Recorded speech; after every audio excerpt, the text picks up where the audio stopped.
Welcome aboard the News Belt. Now in our first story. The NDC in Parliament is set to block any government business which will commit the future John Mahama administration. Now, according to Minority Leader Dr. Cassiel Atoforsen, the NDC has returned to Parliament only to deal with the mini budget and bills currently before the House. There's a $250 million loan currently before the House, as well as nearly $350 million worth of tax waivers, which the NDC is still opposed to. If the caucus sticks to their guns, 2 mining lease agreements from the Land and Natural Resources Ministry will suffer. Parliamentary Affairs correspondent Kweku Asante has the rest of the story. With Parliament having resumed, there is now major controversy on the number of business or the key business that the government side is seeking to push through. Tax waivers, loans, and other businesses are the risk of suffering. With the NDC minority serving notice, it will not allow those businesses to go through because they insist those businesses must be put on hold for the future John Dramani Mahama government to come and look at it. This is a transition. We should allow the next government to make the determination. But anything that will seek to benefit all of us, and all of us agree to, we will support that, like bills, lawmaking. But those loan agreements and the likes of, leases and all, must wait for the next government to make that determination. Dr. Cassiel Atoforsen brought this issue back on the floor, alleging again government plan to buy some ships for Ghana's Navy at a cost of 140 million euros, something they describe as unacceptable. Before us, they are proposing to buy ships worth 140 million euros at this time. Mr. Speaker, it is very wrong for a government that is leaving office in 3 weeks, to commit 140 million euros. Samuel Okudzeto Ablakwa, MP for North Tongue, has also been reiterating his side stance on some of these businesses that the MPP side want to push through, saying that it is completely unacceptable. A thorough list, over 40 tax waivers, Mr. Speaker, and this will have serious fiscal implications for the next government. I mean, why do you want to saddle the next government with these huge revenue losses when you have been roundly rejected at the polls? But the 2024 running mates for the NPP, Dr. Matthew Opoku Prempeh, says these government business must go through or no business should be done with the exception of the budget. Mr. Speaker, I also don't believe that we are going to sit here and pick and choose. If we are not going to, and we are left with only 1 or 2 items, let's do those 1 or 2 items and leave the incoming government with a free hand to operate as they want. But what has been agreed, vote on expenditure for the first quarter of next year and other matters that we all agree to. Let's do that and we can rise in 2-3 days. Majority Leader Alexander Afenyo-Markin has been appealing to his NDC colleagues to come to the table on some of these businesses. For me, if members have new issues to deal with, we can deal with them. But let us adopt the report without any condition. And then we can take other matters up. That's what I want to suggest to the House. Ultimately, the Speaker of Parliament, Alban Bagbin, has issued some directives on them. Some of the businesses, he says, he will allow for them to be transacted. For some, he says, those must be left to the incoming government, while he says for some, it is simply not attainable because of the time frame that the 8th Parliament has before it expires. In the next 1 week, Parliament is going to sit on all these key businesses. It is left to be seen if the NPP side will press to get these businesses done or will wait for the next government to take them over. But the NDC are preparing to take over in the next Parliament as the majority with more than 2/3, and they say that this victory signals that the Ghanaian people simply have little tolerance for bad governance. Reporting for Joy News, Kweku Asante, Parliament House, Accra. Let's stay on the political front as supporters of the National Democratic Congress have vowed to return to the Greater Accra Regional office of the Electoral Commission to demand the declaration of their candidate, Felix Odate Lamte, as winner of the Weija Bawe constituency. The supporters massed up at the EC's office, pelting stones and burning tires in protest at the victory of the MPP's Jerry Ahmed Shaib. James Aveji has more in this report. Let's start from here, where supporters have been pelting stones around. You see stones on the ground, and this is where all of the chaos have been happening. What we've been told is they were at the roadside, the main roadside of the EC headquarters, and they've been throwing all of these items towards the Electoral Commission headquarters, where the police have been maintaining some level of order and security.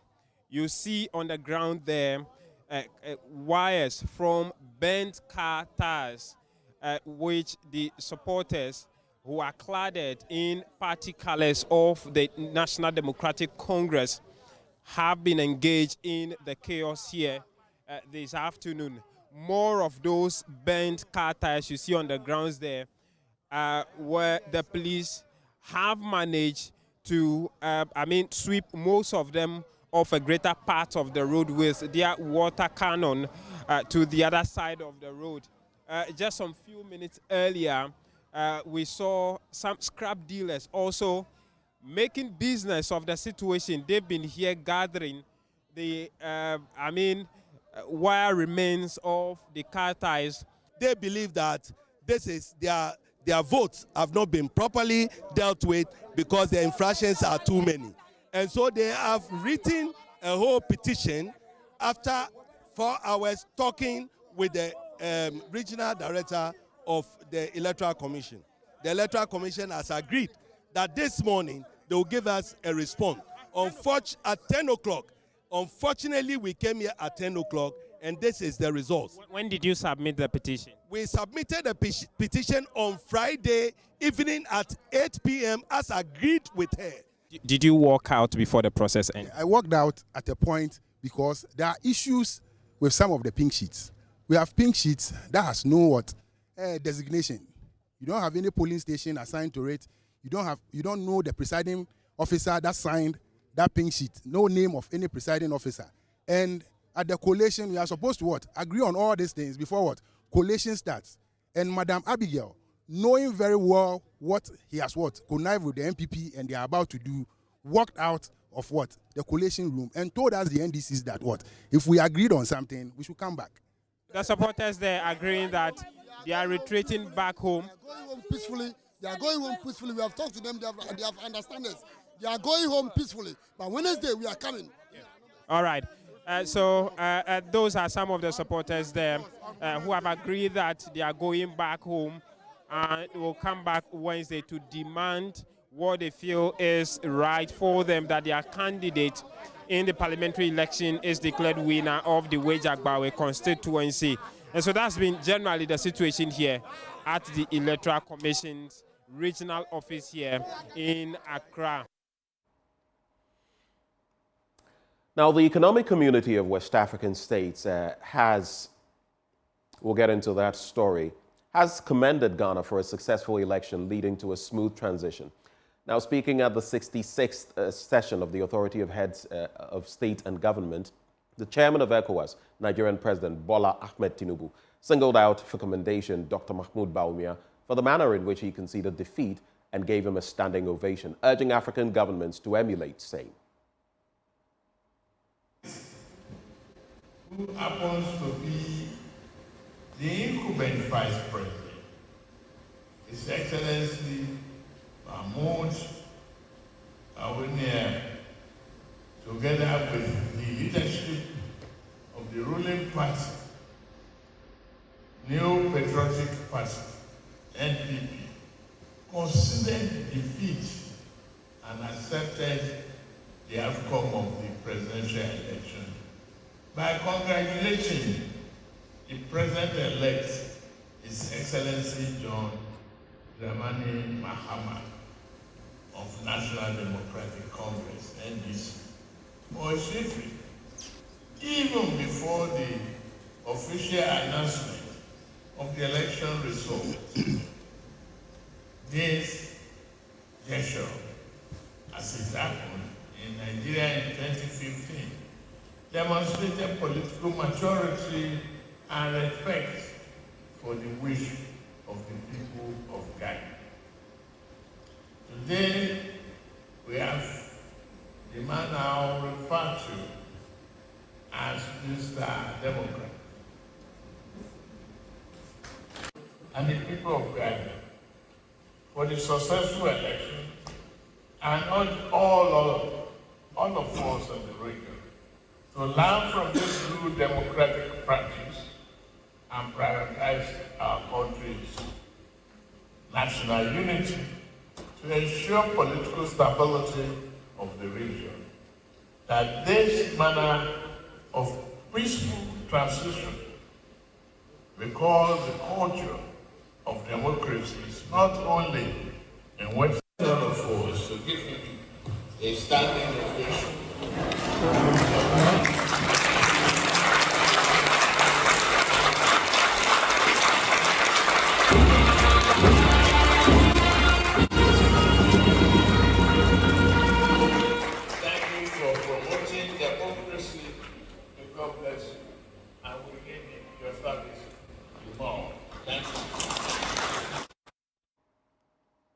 In our next story, President-elect John Dramani Mahama has stated that despite President Akufo-Addo's optimism about Ghana's economic performance, particularly the reported growth in the third quarter, the economy remains very sick. Speaking after members of the Ghana Pentecostal and Charismatic Council paid a courtesy call on him, he expressed concerns about the state of governance in the Electricity Company of Ghana, stating that the ECG was suffering from commercial and technical losses amounting to 32%. Which he believed was unsustainable. The president-elect stressed the urgent need for reform across the entire electricity value chain to ensure the sector's long-term sustainability. A conference. Apart from that, the priority really is the economy. The economy, even though the president sounded very upbeat about the third quarter growth, from the little briefing I have, the economy is still very sick. And there are many areas that we need to work on as quickly as possible, especially the energy sector. The energy sector can derail everything that we've done with regards to the debt exchange and with regards to the IMF program, because the debts continue to pile up there. ECG's governance is in a very bad way, and so they are making commercial and technical losses of more than 32%. There's no utility company that can survive with 32% commercial and technical losses and still continue to be a viable utility. And so as quickly as possible, we need to do reforms, in the whole electricity value chain in order that we have better efficiency and performance if we are to have sustainable power going forward. Now, touching on constitutional reform, he revealed plans to revisit the work of the Constitutional Review Committee. He intends to hold a national validation conference to reassess flagged issues and implement necessary changes. One of the early things that I think I want to do is, one, to begin again the process that was started by Professor After Mills in respect of the constitutional review. It stalled at a certain point, and for the last 8 years, we haven't moved it anywhere. I think that the time has come for us to look at our constitution again. It has served us well, and I still believe it's one of the best constitutions any African country can have.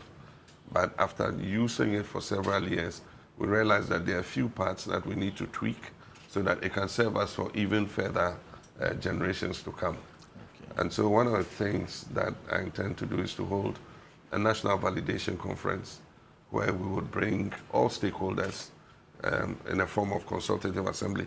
The legal people will know how to phrase it so that we can move it forward. Now what we want to do is to bring the Constitutional Review report back to this validation conference. There might be things that we flagged that we wanted to amend that might not be necessary again this time.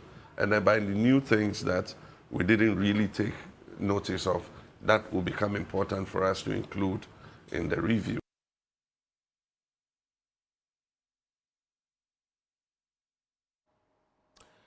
Some workers of the Ekumfi Fruits and Juices factory are calling on President-elect John Dramani Mahama to help resource the factory and start his 24-hour economy with it. The call from the workers follows the use of the Ekumfi juice by the president and his entourage during his Thanksgiving service at the Assemblies of God Church on Sunday. According to the workers, the factory would be able to produce more of the juice for the Ghanaian markets and for export if the president helped in its expansion. Yeah, on the farm producing the raw material to feed the factory. As we are speaking now, first of all, I'll give thanks to the incoming president, His Excellency John Dramani Mahama, for showcasing Ekumfi Fruit and Juices, our products, on the social media. We Ekumfi, we appreciate that, and we are looking forward of accepting 24-hour economy to work with him on our farm so that we can produce raw material, which is the pineapples, to feed the factory. As we are speaking now, we are currently under capacity. We are supposed to produce between 7,000 to 9,000 acres of pineapple, but currently we are at under 1,500. So if you compare, you see that we are way, way below. So we are looking forward for the new president to also come on board so that his policy of 24-hour economy will come to support Ekumfi Fruit and Juices factory as well, because the juice is not much more available in market as we wanted to produce. If you watch, a lot of people complain that the juice is very nice, your juice is very quality, but we don't find them in the market. It's because we don't have enough raw materials. So we cannot produce a lot for the market. Ekumfi Fruit and Juice, we have a lot of vast land that we're supposed to employ or that we're supposed to clear. But because of about 2 years ago, we were having a lot of problems, financial problems, dollar top and down. We were not getting the money to clear the land. Workers' issue was also a problem. So we have a lot of challenges since 2 years ago up to now. So my appeal to the president-elect and then the MP-elect that this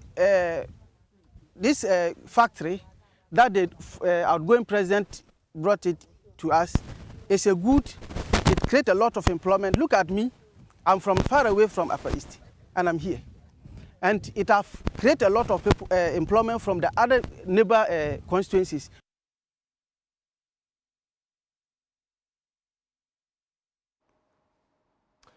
Well, energy strategist Dr. Yusuf Suleimana has stated that moves by Cosmos Energy to seek some of tallow oil shares will attract more investments in Ghana's upstream sector. This, he believes, will send a positive signal to investors in the offshore industry as a profitable space.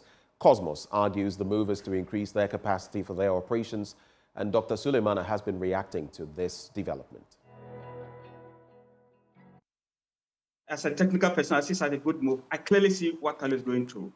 And this move also, they don't take it blindly because Ghana is tallow cash cow.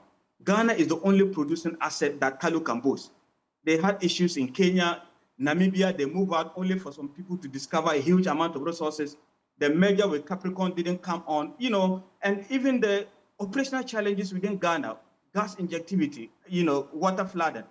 You need another player to help to inject some kind of either technical know-how or financial wherewithal in a way. So I think in overall, if I look at the challenges Tallow is facing, if they should come together with Cosmos, it will minimize these challenges to the barest minimum possible, because Cosmos would have been able to take a lot of decisions. They would have been able to bring their full technical know-how and their financial muscle to bear.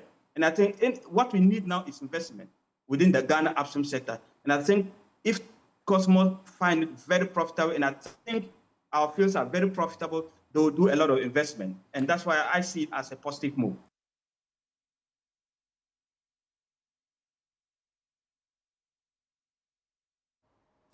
Now, staying on business, there are calls for financial institutions to support Ghana's creative arts industry to create jobs. Sub-Saharan Africa arts consultant at the British Council, Paul Akrofi, stressed the need for a deliberate policy to boost the sector. He spoke to Joy Business at the launch of the Creative Economy Week. The Creative Economy Week really is our attempt to bring the sector together, to at the end of the year to look at what we've done, what our achievements are, the projects that we've implemented, and the partners we've worked with to celebrate this, but then also to look forward into the future and then to see what sort of activities or gaps we can help fill with the programs that we have. So the relationship with financial institutions really is one of trust, right? And it's also one of being able to show that you can pay back whatever monies that you're asking for. Creatives often don't look at themselves as businesses, right? And so having a strong business proposal, having a strong package that's attractive, that can show that you can bring revenue in, right? And if you have sustainable revenue, every financial institution will invest into you because they know you get them their money back. However, the advantage creatives also have is that there are various financial instruments available for them. There's grants, there's certain organizations that fund creative projects exclusively. And so it's part of that is what we are trying to expose creatives, so that there's mixed funding opportunities that you can access to grow your craft. And then also if you put systems in place properly, then you're bankable, because the bank knows if they invest in you, they can get their profits back. Yeah.